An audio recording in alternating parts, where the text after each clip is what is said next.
In this video, I'm going to show you how you can use the TI-84 plus graphing calculator to solve for inverse, cosine, inverse sine, and inverse tangent.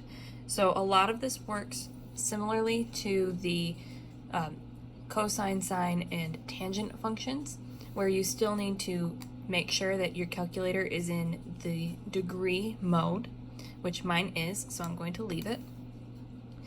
And then where our sine, cosine, and tangent buttons are, I'm going to tilt my calculator so you can see a little better. There's blue letters right above them that say sine to the -1, cosine to the negative first power, and tangent to the negative first power. And those are our inverse functions. So we have inverse sine, inverse cosine, and inverse tangent.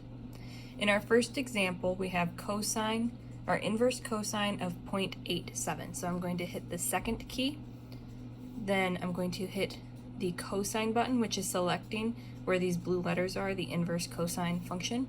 I'm going to type in my ratio, because the part that goes here in our inverse function is the adjacent over hypotenuse ratio, which in our first example is written as 0.87.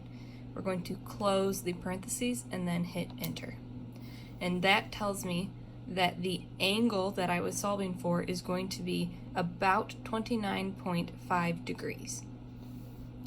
The second example, we have the inverse sine function, and this function is again second above sine. That selects the inverse sine, and we have 0.43 in our example. Close the parentheses, hit enter, and that tells me that the angle I was solving for is about 25.47 degrees. We also have the inverse tangent function. I'm going to again hit second, then the tangent button to select inverse tangent. Our example has 0.71.